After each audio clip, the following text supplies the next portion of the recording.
What is your promise? Why are you in business? How do you expect to grow? This is The Hook, a show focused on branding, marketing, and business development. You brand to inspire, not to sell. Jason Arcemont, the marketing maverick, gives expertise to business owners, serial entrepreneurs, and anyone interested in building a stronger company brand. Creating a brand is like telling a story. You've got one shot to say it all. When your marketing works, you've got them on the hook. Yes, we're back. This is The Hook. My name is Josh Along with the Marketing Maverick. That man's name is Jason Arcemont. What are you doing over there? You flashing gang signs? No, it was like Guns N' Roses, man. They were just here last weekend. Oh, Guns N' Roses. I didn't go to the show. I didn't either, but everybody on Facebook was at that show. I was like, oh, wow. I didn't realize. I should have been there, I guess. I saw the show because people posted so many videos of it. I think I felt like I was there almost. Well, I was just bringing it back this weekend, like a little bit more for you, but I guess you didn't like that. It's amazing how many people freaked out about them coming back. Did they deliver is what I wanted to know. And from what I hear, absolutely. Pyrotechnics were on point. I saw tons of videos of stuff just blowing up. I mean, the stage looked like it was on fire. What I didn't understand was that Skrillex opened for him. Now, honestly, I don't even know what that is. That's EDM. Is that a band or is that a DJ or what is it? It's a dude. He does EDM stuff. But I think in the other cities that the Cult had opened up for them. And for Houston, they decided on Skrillex. Interesting. Yeah, I'm not sure why. I don't know. Yeah. Maybe he was just around hunting Pokemon and they wanted to bring Houston's him in. a hot market for that, man. Yeah. Hey, I've caught a lot of Pokemon. Your son and I had a long conversation about Pokemon just the other day. Yeah, thanks a lot. He tried to recap that conversation with me. I'm like, I have no idea what you and Josh are talking about. But so apparently we're driving all over picking up Pokemon and good. That's quality. Jaeger minions or something. I don't even know what he's talking about. Jaeger minions? I've never heard of that. Sounded like a good one. I don't know. Okay. Yeah. Interesting.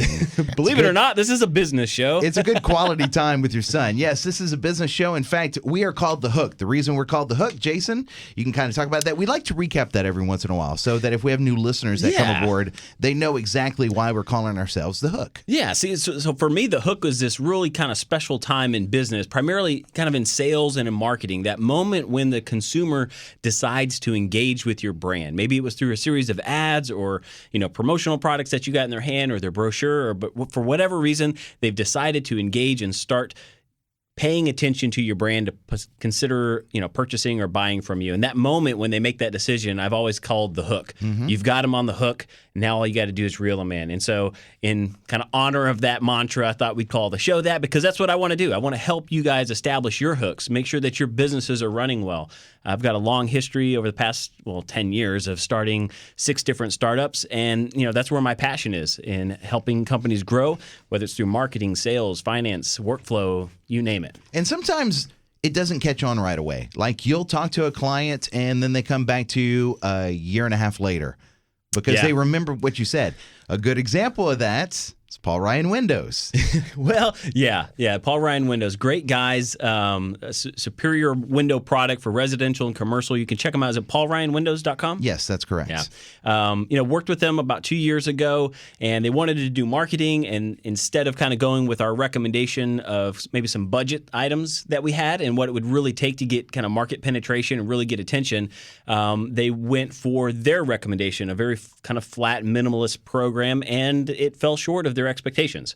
Year and a half later, they're back saying, Jason, I think you're right. And we have been hitting on all cylinders. Oh man, it's gonna be one heck of a campaign. I'm really excited about this. The brand is rehabbed, the website all brand new. In fact, we're gonna have Arlen in coming up. I'm not sure exactly when. We got to see what dates work for him, but he's gonna be on the show and we can talk about everything we did for the Paul Ryan brand and where it came from. You guys got to hear this too. I mean, just the company alone, how he started it, starting from nothing, building up to this company, and he and his business partner are still extremely involved. They go out to a lot of the bids. I mean, I like that type of business, where it's owner driven, owner involved.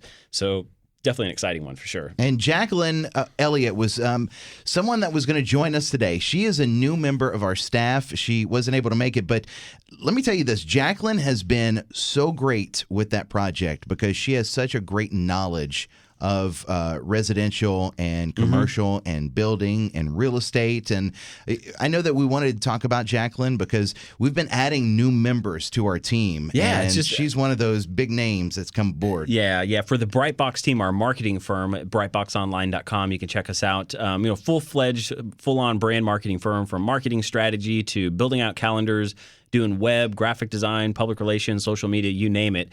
And one of the things that we are always kind of, I don't want to say short on because I was doing that, but my time is getting too thin. We needed a director of marketing. And Jacqueline came in, 4 or 5 months ago now, and has taken on that role and has just done a phenomenal job. She's got experience with the big, B2B clients, working in-house and working in an agency environment.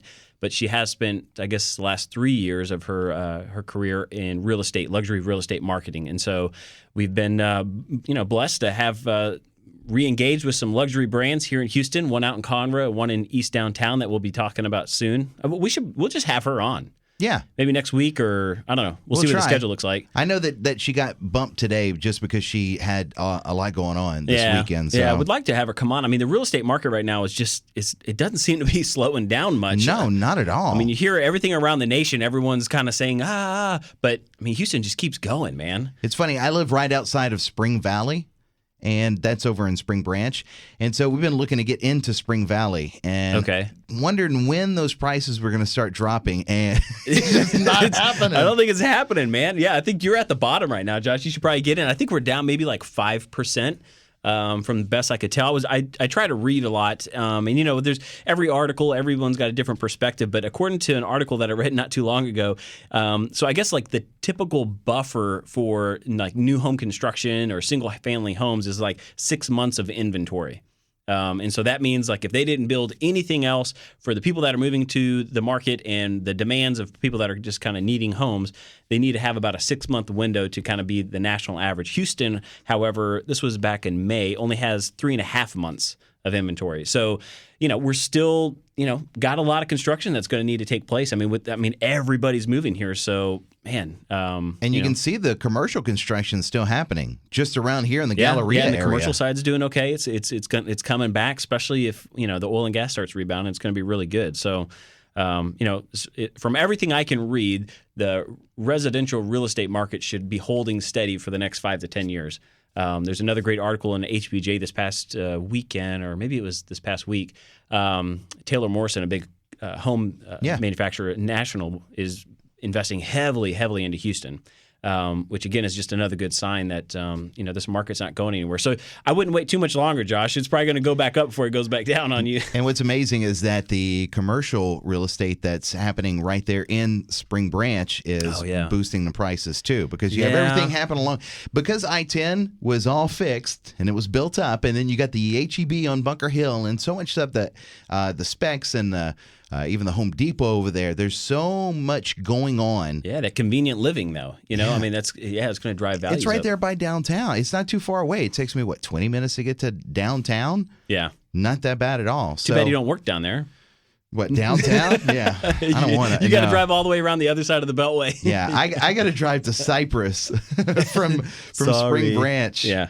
Aren't we changing offices, please? We are. We are actually looking to buy our first office. So we'll have a new kind of corporate office for Brightbox. I was joking. I didn't know about this. Yeah. We're working on that now, man. So get some intel hopefully here within the next couple weeks, we'll know definitively if we've got a spot or not. Are you finding that, and this is, you're buying, this is like a new build. This is just property that you're looking at, maybe. This particular one I'm talking about, it has a building on it, but it also has a half acre connected to it, so we could build maybe the warehouse for Showbox, our exhibit company. Oh, okay, yeah. So you can build out. Yeah. That's a lot that you have to think about whenever you're going to buy a building. Tell me about it, man. I mean, I do business all the time, but this is a complete different animal. And so I've been having to kind of mastermind with a lot of my friends and real estate brokers and buddies I know to kind of get the best advice, make sure we're thinking all the way through it, because it's a big purchase, Yeah. Do you feel like that the prices are going down where you're looking? Because that's where you're looking, I believe, if it's not too far from where we are now. That's pretty heavily oil and gas. Yeah, I feel like prices have come down from best I can tell. I'm not an expert on the space, but I feel like prices have come down to where they're probably going to be close to bottom. if oil and gas starts, growing and picking back up again, those prices are just going to go back up. So I kind of felt like, hey, now's a good time. If we're going to do it, let's do it. So we're checking it out, man. We'll see. And how much have you looked at oil and gas lately to see what the futures are? Man, I as good as things are in Houston, I mean, obviously it would be great to have that market come back. I mean, I know I've got a bunch of friends and buddies that are, have been affected by it, and you hate seeing that, and it's such an economic driver here in Houston that. But yeah, man, I guess I say all that just say I have no idea. I mean, I don't know what's going on with that market. I speak to some guys and they're like, "Oh yeah, it's coming back," and then you'll speak to somebody else and, "Oh, we haven't even hit the bottom yet," and I think we're still in the upper $40 a barrel. I mean, that's low, man. That's definitely not where it needs to be. So whenever we talk to whenever I talk to our clients about it, the clients that I have that are in oil and gas, I just shake my head. If they're saying something positive or negative, I'm just like, okay, yeah. Oh yeah, that's what I think too. Mm-hmm. Well, you know what we should do? Let's do maybe we'll do an oil and gas show here in the next couple weeks. I know you've got several clients at Brightbox that maybe could come in and lend their opinions, I've got some others too that could come in, and we'll make it a good show. We'll kind of talk energy for a little bit and see what we can see if the hook can establish a roadmap to recovery. I like that. How about a business tip? You got one of those in your pocket? I've always got something to say. All right, well, let's do that. It's up next. That's Jason Arcemont. You're listening to The Hook. When you left last night to the beat on the floor, walked yourself right out the door, said, if I see you again, it'll be too soon.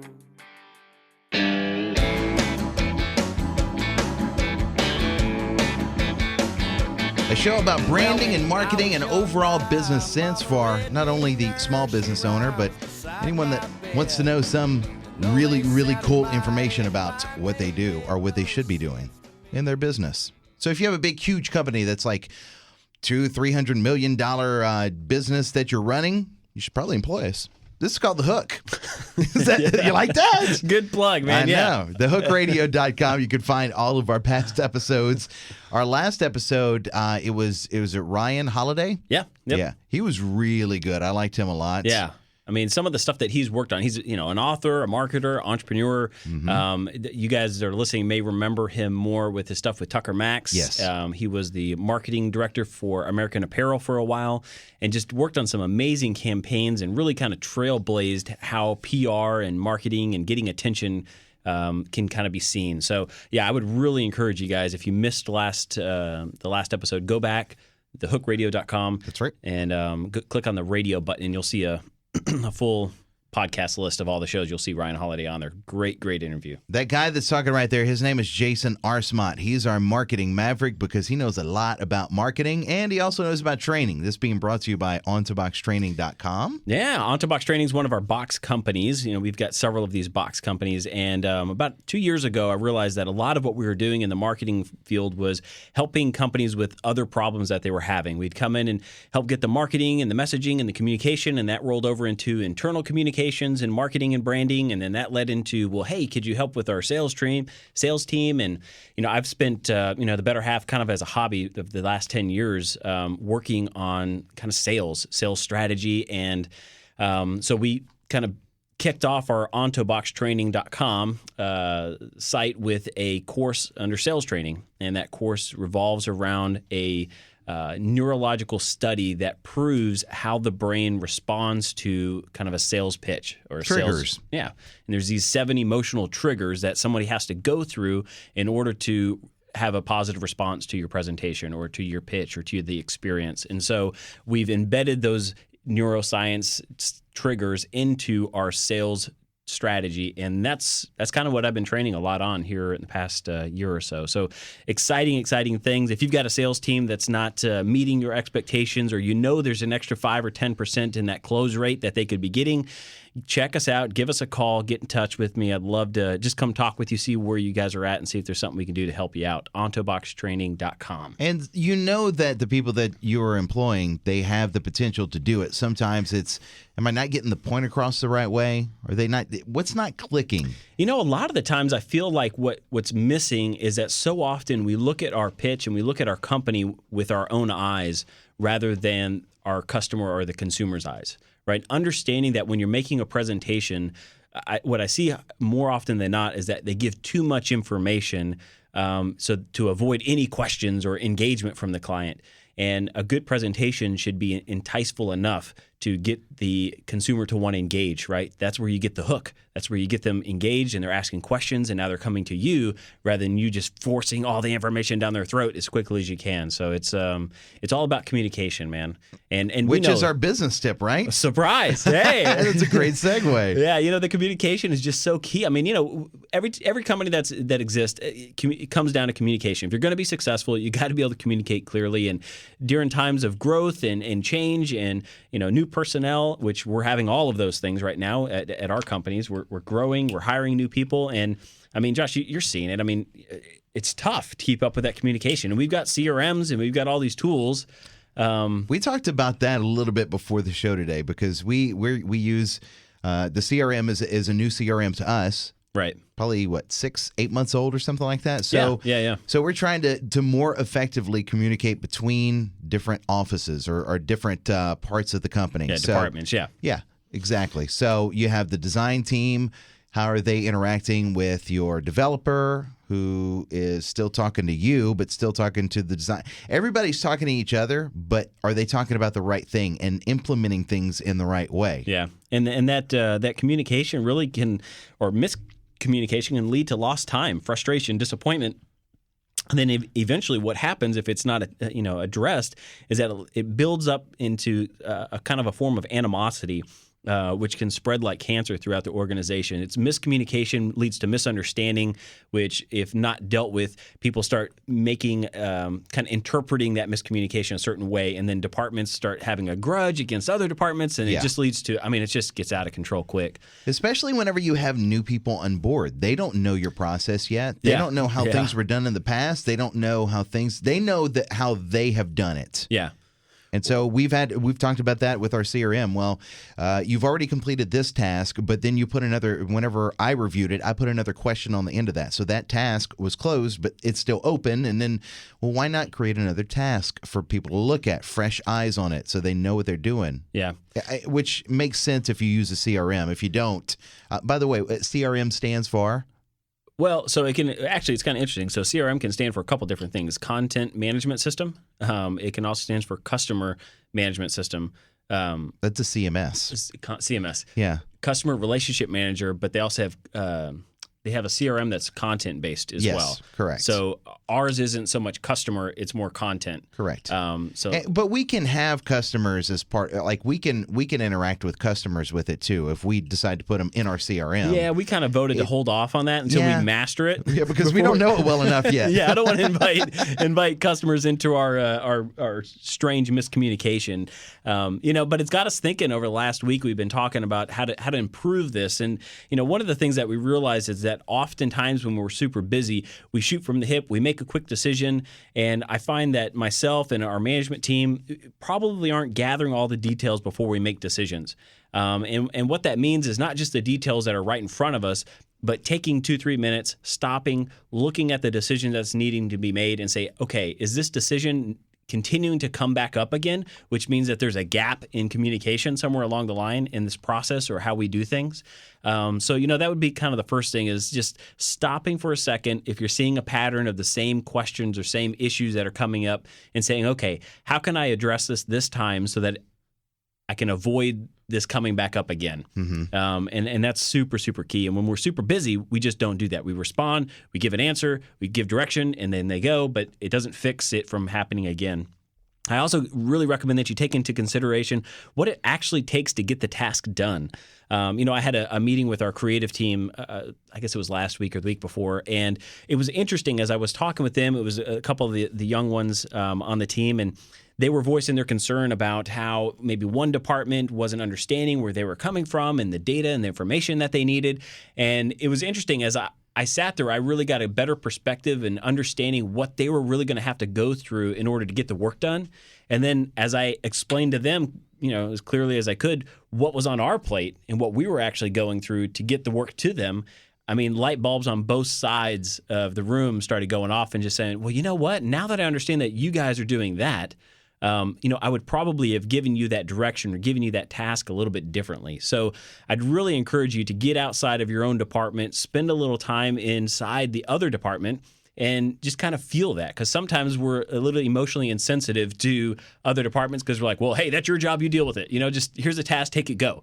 I over communicate that. I say, look, I'm not hurting anyone's feelings. We're on the same page here. But the problem that I see most often is that with communication, that a digital means of communication is open for however you want to take it. If you're upset and you see someone make a comment on some work that you did, and you don't think it's a very nice comment, then you can take it out of context.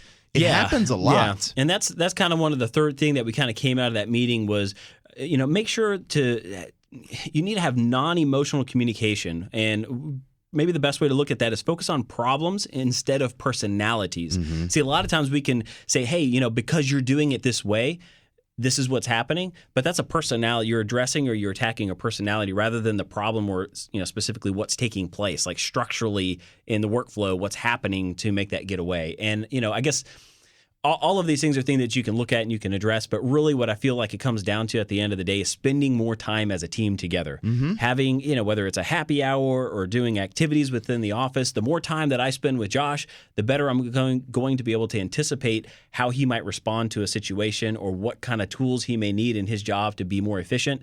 And if departments aren't doing that together, a lot of times you'll see departments go to happy hour together. You'll see, even within large organizations, they do things as a group, rather than combining the departments and making accounting and sales spend time together and make the creative production time and making the cell phone service stop ringing while you're on the air. Tell your wife you can't talk right now. That's the only person that should be She's trying like, to reach it's Saturday, you. come home. Yeah.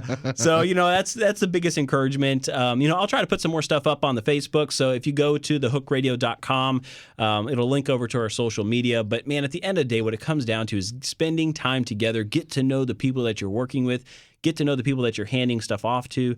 It doesn't have to be an exorbitant amount of time, but 20, 30 minutes here and there can go a long, long way in building a relationship. And it helps the company culture overall. Absolutely. It really helps because everybody gels together. Yeah. You kind of get what that person's talking about. You personalize the person that you're giving the work to, and all of a sudden you start handing it off much, much differently. All right, well, go take a look at that, thehookradio.com. We'll have that on for you. If not today, we'll have it early in the week, would you say?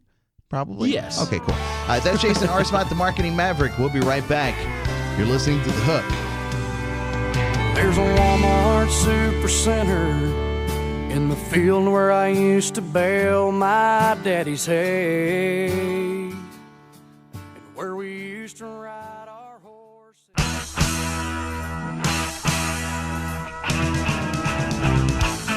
You are listening to The Hook. TheHookRadio.com is our website, which has all of our past episodes you can check out, and also a place where you can send us a question. Maybe say hi. Maybe you want to know what we do on a daily basis with Brightbox or Showbox, Onto Box. Any other box? Jack in the Box? Jack in the Box.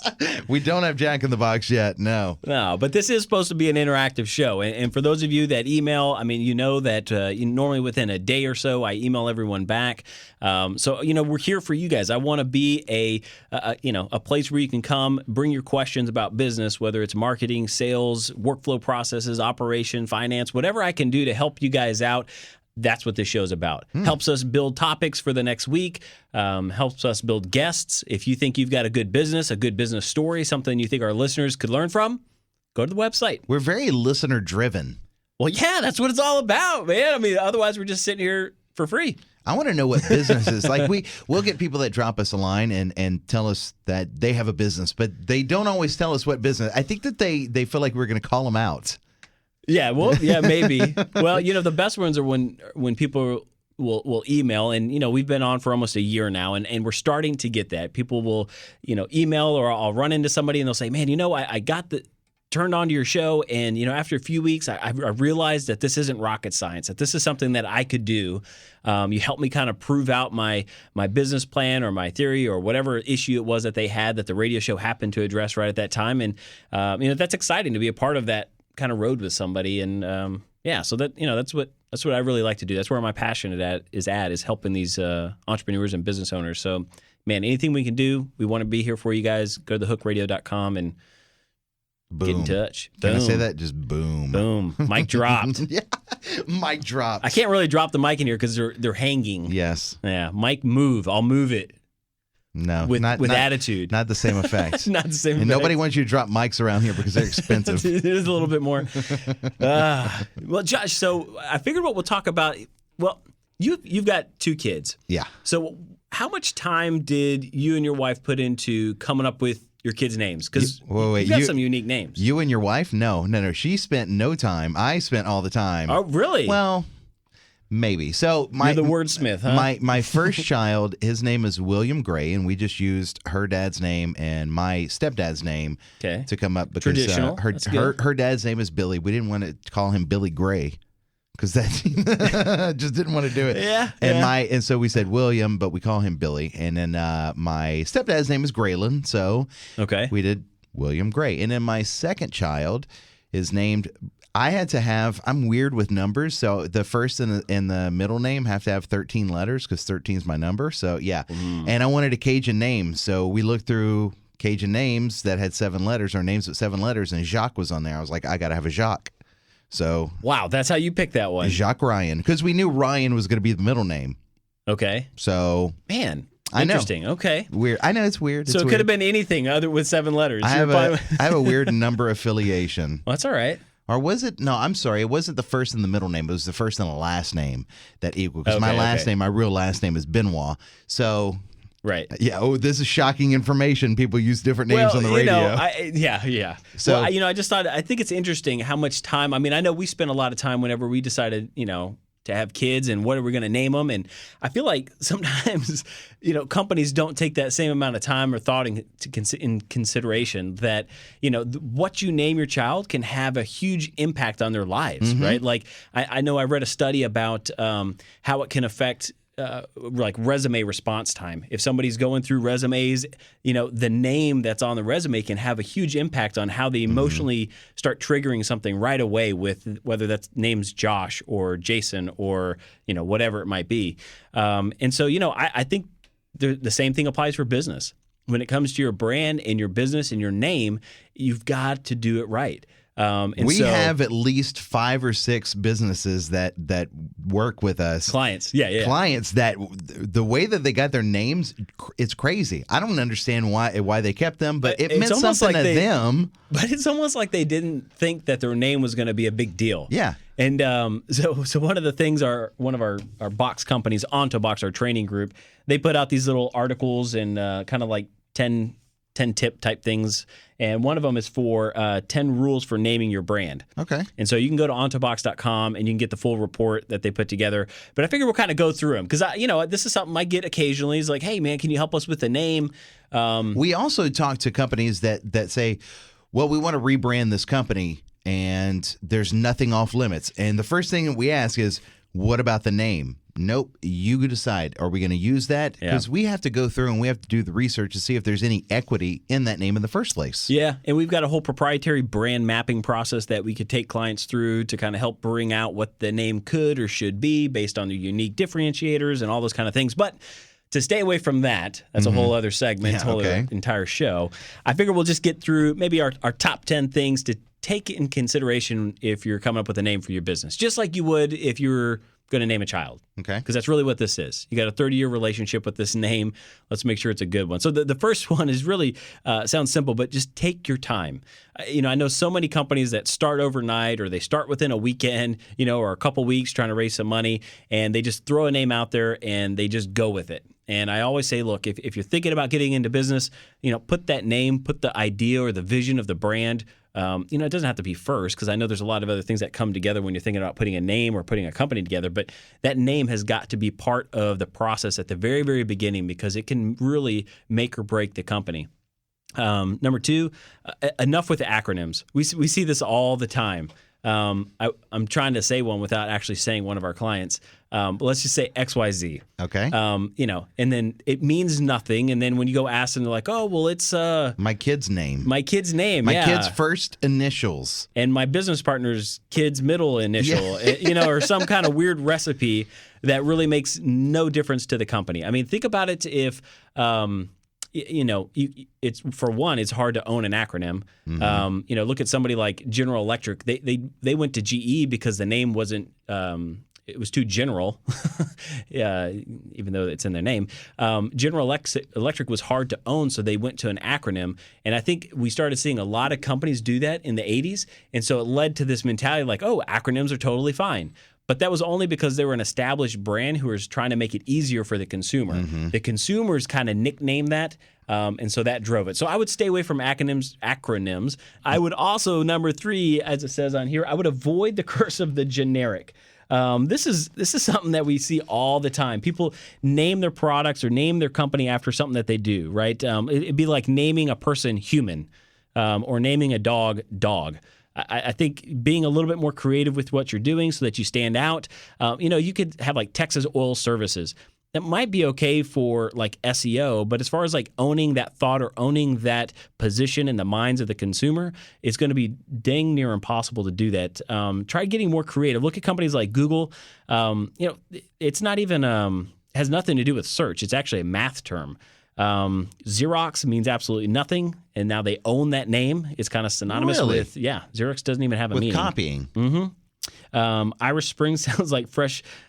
It doesn't sound like soap. We'll say that. Yeah. I can't read all of that's on this article, so you have to download and get the full detailed one. But so get a little bit more creative with it because owning that thought, owning that position in the minds of the consumer is huge. Coca-Cola, Coke, those things are now completely owned in our minds. When we think of Coke or we think of Coca-Cola, there's only one brand that we think of, and so if their brand was America Soft Drinks. They're going to have a harder time owning that in their minds than a creative name. So, and how many times have you asked for a Coke and you didn't mean that you wanted Coca-Cola? Yeah, and I think that's probably more of a Southern thing. Really? I think so, because up north they call it pop. Huh. But yeah, it'd be like calling your soda or soda water. What about Q-Tip? Q-Tip is a brand. Or Band-Aid. Yep, Band-Aid. Yeah. That's another good one. Yeah, own it, right? So these are brands. But that's not, one is a bandage. Yeah. But you think Band-Aid. Absolutely, because they own the market. And that is a good one that leads to the next one. Number 4 here is spell it the way it sounds. Okay. I think it's a big thing now. With search terms and how readily available Google is, people feel they have to get more original with their names, and to get original, they just start making stuff up, which is okay. You can make up a word, but really try to use phonics when it comes to spelling it.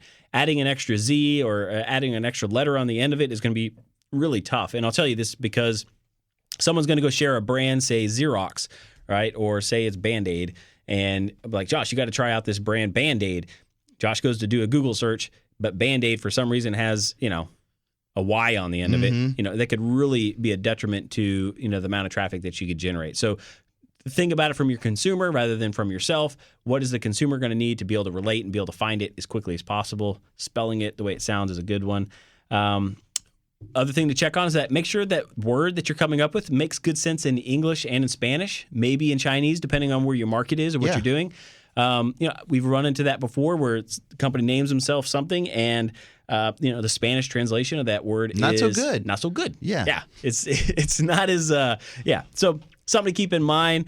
Also want to check your initials. So think about this. At some point the acronym may make sense, but you want to make sure that your initials don't like industrial biofuel services, right? And your initials is IBS. Yeah. Right. You don't want to have the irritable bowel syndrome. Right. Correct. So, think through your initials just in case that does catch on. You want to make sure that. Ask the University of North Texas about that. When they had the coffee cups that just come out. What did I'll let you do your own Google search on that. Just Google search coffee cups for UNT. UNT. All right. Yes. It's fascinating. My brain's racing. I'm like on Google right now. Okay, so check the initials. Make sure that it's not going to be something that you don't want. Consider the competition. Number 7, obviously important. Don't name your company specifically after a competitor. I have seen that before. Really? Yeah. One, for instance, they didn't actually maybe know it was going to be a competitor, but we did some marketing for Portone. which is a Peruvian pisco.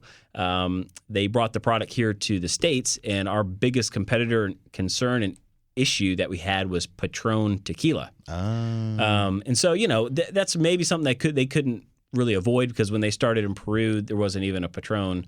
It wasn't until they brought it to Houston, but we did recommend like a sub name to the category so that we could kind of own something else to that, because it was just every time we got on the phone with reps or distributors trying to explain Portón and saying it correctly, and them thinking that we're the tequila company, it was just a big mess. So always check consider the competition. A good way too is thinking of the category or the slogan. This is good for when you say your name. Sometimes what's better too when you're looking at your names is a quick 2 to 3 word structure for what it is you do, or what your slogan or what your promise would be. I think we're going to see with how many companies there are, how many domains there are, we're going to see companies that their name becomes their mantra or their slogan. Like, Brightbox is brand marketing, right? So, is brand marketing could be a domain, could be just the name of the company. We're starting to see more creative. Got to do your research. Yeah. So think of the category or the slogan that you might accompany with what you think your name is now, and then look at that category or slogan and say, hey, could that just be our name? Okay. And we could own that category, that slogan. We could kind of carve it out. And then, I think the other thing too is make it finger friendly, is what it says here. Okay. You're looking at me a little puzzled. Yeah. What So does that finger mean? friendly. One, does it type well? Okay. We're such a digital age. Yeah. Make sure that whether you're on a phone or you're on a keyboard, and then typing will also kind of translate into your domain. The URL nowadays drives a lot of the names that we're seeing and the recommendations that we make for companies. I'm not a huge fan of the domain having to be specifically what the company name is. I think it's totally fine to have a domain that maybe speaks to that category, the slogan of the name. But yeah, finger friendly is going to be a big one, especially depending on who your audience is and who you're going after. If it's a mobile heavy audience, you may want to make sure it's easy on the fingers. Because the first thing they're going to do is look you up online. Yeah. I think it's first something thing. like 80% of all buying decisions are made online, and I think another some 80% of that is done on mobile devices nowadays. So when you think about that, if you've got a really long domain or a really difficult name and you're trying to spell it out, ease of finding. All right. Makes sense. We'll have all this on the website, thehookradio.com. We've got another segment coming up next for you right here on The Hook. Well, I make my living on the road. My mama said I was born to play. Rolling into another.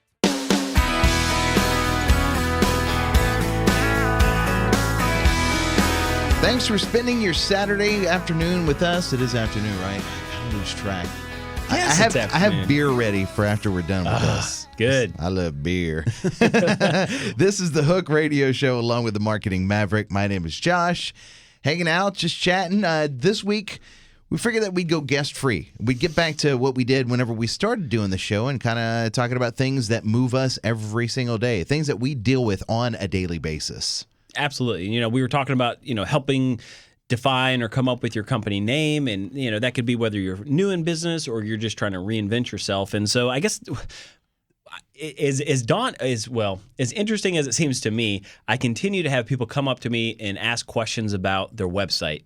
And usually it's, hey, we're fresh in business and we need to get a website, or, hey, whenever we first got in business, we just put like a single page website up with our phone number.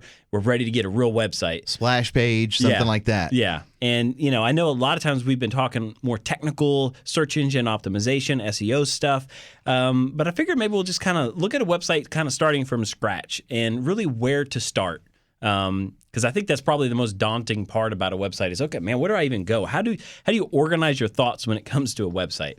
I think that's usually where I get people start engaging, going, well, I don't even know, how do I do it? I guess an about page and a contact. And it's like, well, there's a lot more than that. So we'll kind of go through some ideas. And this is the last segment of the day here. So I know I'm not going to have enough time, so I'm going to try to jump in. Okay. If I get cut off and the music starts playing, you guys go to hookradio.com, shoot me a message. I'll give you the full outline. I've been through a lot of these website builds lately. I think I have 5 websites that are about to finish being right now. built. Yeah. Okay. Currently. Yeah. Woo! do. You've done dozens, man. But the start of it is really interesting because you're absolutely right. Who does the content? Where do you get the pictures? Are you going to have the staff on the site? What are you going to say about us? Are we able to use the what we have as far as content on the website to help us with SEO? Yeah, absolutely. And I think the best place to start is really, figure out what you want your site to do. Because most people just in general share way too much. Usually when I ask somebody, what are you wanting to have happen on your website? They say, well, hey, I want to convert somebody from being a visitor on the site to either fill out a form or to call me or, whatever that action may be. You want them to take some sort of action, maybe, buy something. And when you go look at their site or you look at even at their competition site, there's normally way too much information. It's like, how are they going to engage and call you or ask for more information if you've given them everything they need right there on your website? And I know that's kind of like an old school of thought to just put everything all about you, every product, every service. It's so overwhelming. Yeah. And I think there's got to be a level of sales strategy here when looking at websites nowadays because they've either searched you out or they're going to your site to build authority or credibility to your pitch. And so we need to understand that real well. The next thing to do is once you know what you want the site to do, how you want it to perform, it's to get started with an org chart. And really, this can be done a number of different ways. I'll try to post something up I'll try to put it on the Facebook, which you can just go to thehookradio.com and then a link over there from the social media tab, the little F tab. Yeah. Is start with an org chart in just a bullet point format. List out all the things you want to share on your site. And if you're more of a sales-oriented person, I would suggest that you kind of, in bullet point format, list out the order of your sales pitch, right? Like, what are the things that you go through in order to get someone to, kind of finally engage or to sign or to make a decision with you? And start organizing all of those thoughts, all of those bullet points into categories. Now, that could be, an about us, services, products, affiliates, partners, news, contact, research, whatever it may be. Start building out kind of categories, and then underneath each of those categories have the different types of content that you would want for each of those. And I think that's really important first start. That's what we do as an agency. The very first thing that we do is we come in and we interview you. We get all the different types of content that you want. We understand what the website's supposed to be used for. And then we come back with a recommendation on, okay, well, I know you said you wanted all this. We would only use this information to convey this message to get them to take this action. Mm-hmm. And so I think that's really important. Message, action is going to be really, really big here. And what's becoming real popular now is what they call a squeeze page, and that's where really all of your contact, all of your information is on the homepage. It's just a long scrolling page that goes through kind of a linear story, or linear pitch or linear presentation as you scroll down to the action that you want them to take at that time, which is either to buy or to contact or fill out the form or whatever it might be. So you click on something, it fast forwards through the page, and then it slows down to the section that you're going to. Yep. Apple does that, don't they? Yeah, well, they have some interior pages, but yeah, their kind of primary functionality is similar to that. Yeah. Okay. The next thing is do a little homework. Check out the competition. What do you like? What do you dislike? And remember, not what do you like as a business owner or the marketing director, but what do you like as a potential consumer? You have to keep in the mindset of a consumer. If you start thinking as a business owner, you start thinking with your internal eyes, as we call it, your program, your website is going to be way too big. It's going to be cumbersome, overwhelming. It's probably not going to flow very well because you're going to be thinking about how you organize your products internally rather than what the consumer experience is all about. So go do a little homework, check out the competition, and maybe not even just competition, but like other maybe industry related or other similar types of products or services out there on the marketplace to see what people are doing and what you like. And other features that other websites that you really like have. Yeah. Yeah, because the next step I'm going to recommend is that you guys get in touch with somebody, a designer, somebody that specializes in web design is really, really crucial. I know a lot of great designers who do print design. I'm sure they could lay out a website, but that's not their area of expertise. And, unknowingly, they're going to lead you down the wrong path. Mm-hmm. And so I really encourage you, gather all of this information about what's the purpose of the site, what you're trying to convey, what action you want them to take, the things that you do and don't like, some notes about the consumer's mentality, how they're going to react, how they're going to think, how they're going to flow, and take that to a designer and say, hey, here's all the research I've done. This is what I'm trying to do. commission them to get you a design going, and that's something that we can obviously do at Brightbox, or surf around and you can find people out there. But don't go it alone. If you're serious about your business, then take your brand seriously, and take the necessary steps and cost. Sorry, guys, there is cost to that. Take the necessary cost to show that you're committed to the market space. How many people think that they can build their own website on Wix and it's going to look really, really good? Man, it's the subtle professional touches that a really polished website will make. When we talk about, we were just talking about this last segment with, the name of your business, the name of your child, and the impression that's going to have on his life. It's the same thing. You're talking about the visual brand, the visual presentation of your company, your baby. And this is, for most people, will be their first impression of your company. Mm-hmm. Will be, after they talk to you maybe at their office, they go follow up online, or they do a search and they stumble across you. Why are they going to stay on your page? How are they going to trust you? Couple fonts being incorrect, some colors being off, the design and proportions aren't correct. They're going to feel like, hey, this person didn't even take the time to do a proper professional presentation. So really, really take the time, spend the money, do it right. It doesn't mean that you should be involved in providing the vendor with direction. I guess a really trained brand marketing firm will understand how to take you through an exercise. But there's 3 points here I want to leave you guys with to make sure that this is some of the stuff that you're going to want to give to your designer, whoever's going to do your stuff for you. And one is knowing your 3 W's. This is something that we talk about. You can get the book, The Brand Map, on Amazon and check it out. Your 3 W's: who you are, what you do, and who you do it for. There's an extremely long exercise to really extract that information from you, but you're going to have to contact me and we'll get through more of that. Know your unique differentiator. Can't just be going apples to apple. Make sure you know what separates you. Be the orange in the apple orchard, right? Make sure you are different than everybody else. Go into market in a different way. Find research and data on how your audience shops and browses. If you can provide those 3 things to your audience, you're going to be far above the competition, or far above any designer that's going to be able to just lay out a simple brochure. It needs to be strategic. It needs to be implemented properly to make sure that you have the optimum result, because more than likely you're going to start pumping money, time, and effort into sending traffic to that thing. And if you can't convert it, it's a waste of money. And your 3 W's should be above the fold. Absolutely. We talk about that Absolutely. all the time. People don't understand that. And those 3 W's that Jason was telling you about, that you want to make sure that whenever you go to the website, that's the first things that you see on the above the fold. The above the fold is whenever you don't scroll down. Yeah. It's what shows up right whenever you hit enter on your website. Yeah, and at the end of the day, these tips will definitely help get you started.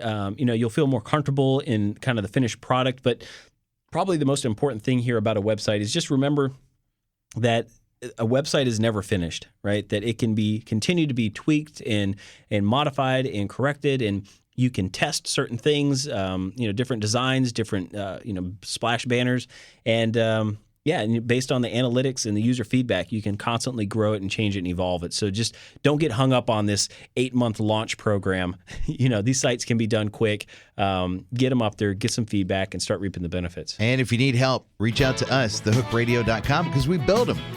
Build lots of websites. That's what we do. That's Jason Arcemont, the Marketing Maverick. We got to go.